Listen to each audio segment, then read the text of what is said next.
চুনা পায়খানার কারণেই বেশিরভাগ কবুতর মারা যায়। এর সমাধান সম্পর্কে জানবো ইনশাল্লাহ আজকে।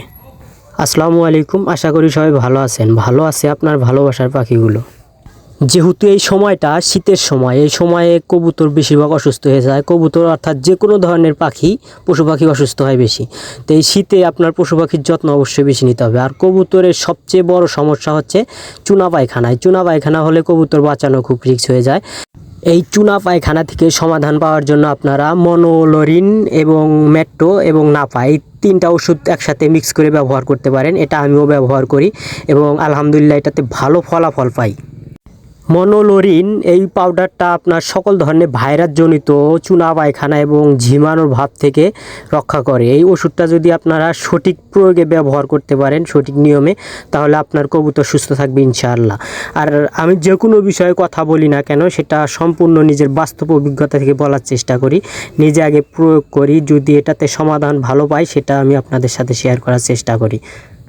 আরেকটি বিষয় হলো যে আপনারা যে কোনো ওষুধ পশু পাখির উপর প্রয়োগ করেন না কেন, সেটা সকাল টাইমে করবেন, তাহলে সেটার কার্যকারিতা ভালো হবে। এবং সেই ওষুধটা অবশ্যই সপ্তাহে 2 থেকে 3 দিন ব্যবহার করবেন, তাহলে আরও কার্যকারিতা ভালো পাবেন ইনশাআল্লাহ।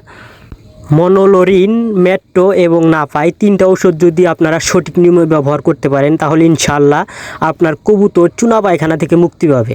আর আপনার কবুতরের চুনা পায়খানার ভাব লক্ষণ বোঝার সময় আপনি এই ওষুধগুলো ব্যবহার করবেন, তাহলে আরও ভালো কার্যকারিতা পাবেন ইনশাআল্লাহ। তাহলে আপনার কবুতরের চুনা পায়খানা হওয়ার সম্ভাবনা থাকবে না। এই যে আমি এই বিষয়গুলো কথা বললাম, এগুলোর উপরে যদি আপনার আস্থা থাকে, বিশ্বাস থাকে, তাহলে ব্যবহার করতে পারেন। তা না হলে আপনার নিকটস্থ পশু ডক্টরের কাছ থেকে পরামর্শ নিয়ে আপনারা ব্যবহার করতে পারেন, তাহলে আরও ভালো ফলাফল পাবেন। আমি বলি না যে আমারটাই আপনারা ব্যবহার করেন, আমারটাই আপনারা ফলো করেন।